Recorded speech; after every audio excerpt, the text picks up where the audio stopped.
One of the most eagerly awaited dogfights in aviation history is about to take place. The Americans have supplied their ally Pakistan with the Lockheed F-104 Starfighter, the most advanced jet in their inventory, while the Indians have opted for the Russian MiG-21. It will be the first aerial combat between Mach 2, twice the speed of sound, aircraft. Two F-104s of the Pakistan Air Force enter Indian airspace for an attack on the airbase, as the first Pakistani aircraft dives in towards the airfield. A patrolling MiG-21 pilot spots the attacking aircraft and gets after him, observing the MiG on his tail. The Pakistani F-104 breaks off the attack, turns and tries to shake off its pursuer.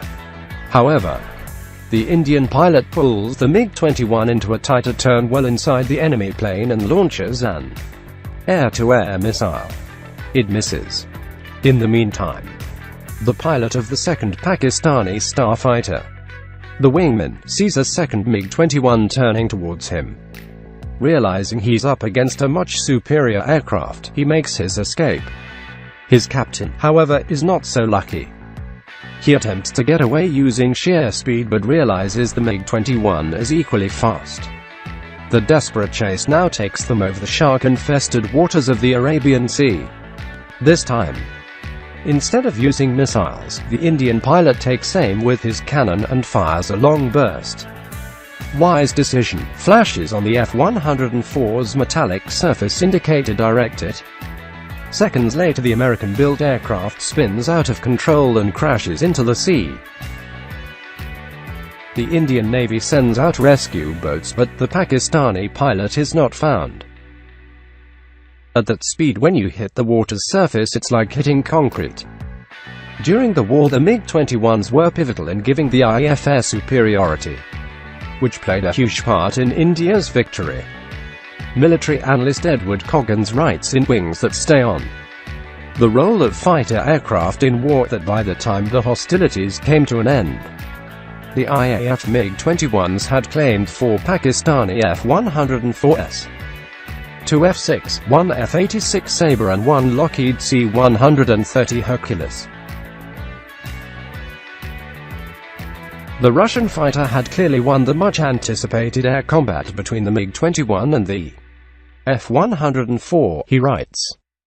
Indian Air Force MiG-21, modernized MiG-21, during Aero India 2005, Bangalore, India. Photo. Shiju. Indian Air Force MiG-21, modernized MiG-21, during Aero India 2005, Bangalore, India. Photo. Shiju, with top cover provided by the MiGs. The IAF's Sukhoi 7s and Hunters launched relentless attacks on Pakistan's forward air bases, forcing the PAF to operate from bases further inland.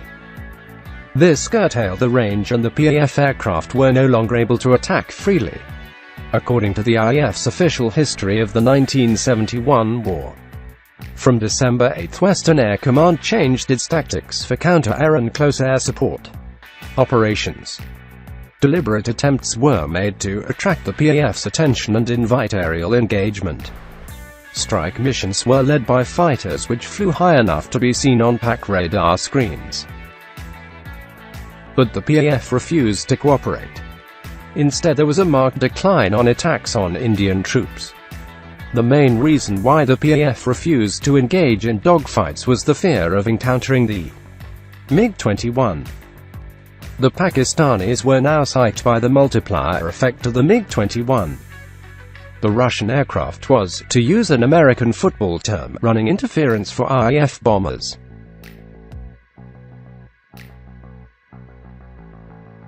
And strike aircraft, and the PAF could do nothing about it.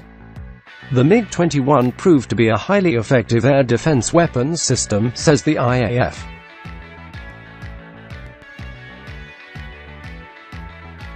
Grouping the high-flying MiGs with low-flying Hunters and Sukhoi was a brilliant tactic. The air superiority umbrella created by the MiG allowed other IAF aircraft to mount their attacks in an environment that favored them. That's not where the story ends. Tom Cooper writes in Arab MiG-19 and MiG-21 units in combat. Because of the formidable performance of the MiG-21, several nations, including Iraq, approached India for MiG-21 pilot training. By the early 1970s, more than 120 Iraqi pilots were being trained by the Indian Air Force. 60 years of combat, the MiG-21 made its first public appearance during the Aviation Day display at Moscow's Tushino Airport in June 1956. It has the distinction of holding a number of aviation records, including the most produced jet aircraft in aviation history, the most produced combat aircraft since World War II, and the longest production run of a combat aircraft. Over 11,000 MiG-21 aircraft, derivatives and copies have been built and have served with 50 air forces. When the aircraft came on the export market in the 1960s, it had one major problem: low endurance. It was said about the MiG-21 that it was in a fuel crisis even as it took off. A Romanian Air Force pilot told Aviation Week, "We don't have the endurance of the Western fighters. Our missions are 30 to 45 minutes, so we need to fly twice to achieve the same number of hours." But the aircraft was just what most countries were looking for: cheap to buy and easy to service, because of its low cost and ease of maintenance. Even by poor countries, it came to be known as the People's Fighter. Even as the age of stealth aircraft dawns, 18 countries continue to operate this plucky Russian fighter. Namibia became the most recent country to induct the Interceptor in its Air Force when it acquired 2 MiG-21s in March 2005, proving that age is no handicap for a good plane.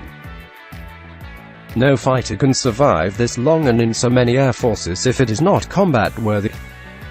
In comparison, the MiG-21's Cold War rivals, the F-104, the French Mirage 3 and British Lightning, are now seen only in museums or airplane boneyards.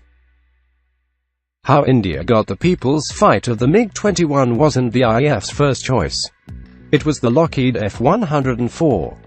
The US had provided Pakistan the F-104 jet, but in order not to upset Islamabad, it denied India the same aircraft.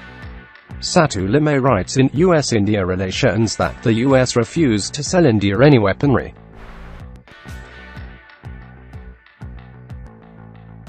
offensive or otherwise, that was not directly applicable to mountain warfare.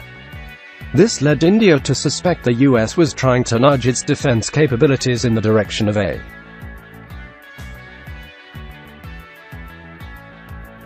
particular American strategic objective: the containment of China, while at the same time protecting Pakistani sensitivities.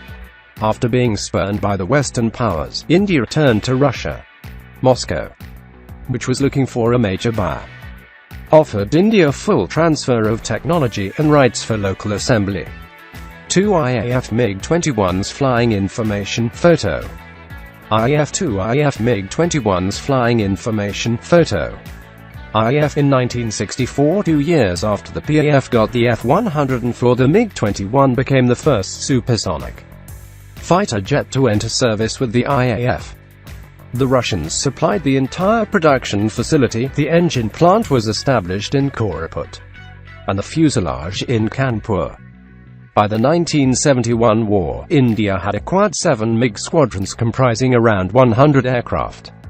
Crash rate: MiG-21 versus rivals of the 793 MiG-21s inducted into IAF since 1963. Well over 350 have been lost in accidents, killing 170 pilots. However, labeling it a flying coffin is wrong. Former Air Chief Marshal A.Y. Tipnis has said the higher number of crashes, not to be confused with the crash rate, is because the MiG-21s are most in numbers and in use operationally. In fact, the Russian jet has a much better record than its chief Western rivals. Between 1960 and 1987, the German Air Force flew nearly 1,000 F-104s and lost 292. In a similar time frame, the Canadian Air Force lost over 100 of the 200 Starfighters. Britain's Royal Air Force pilots, having considerable World War II experience, didn't fare any better, crashing over 100 of the 300 Lightnings over a period of 25 years.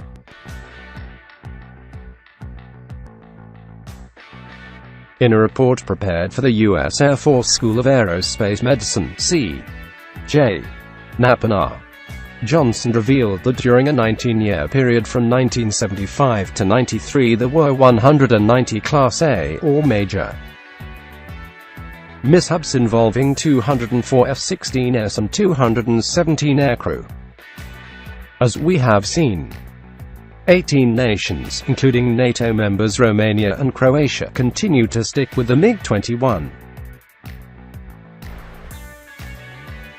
MiGs are not tumbling out of the air in Croatia, Algeria or Romania. China has cloned and flies over 700 of these fighters and has supplied 150 to Pakistan. None of these air forces has a training standard similar to the IAF's. This involves intense peacetime training, which means potentially more accidents. Former Air Force Chief N.A.K.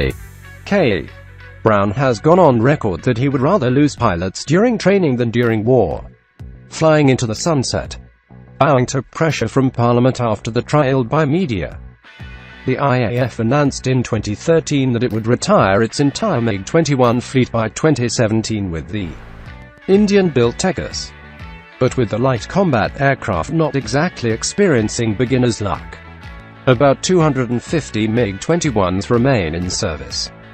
Some of them will undoubtedly be flying when the aircraft's 70th anniversary comes around.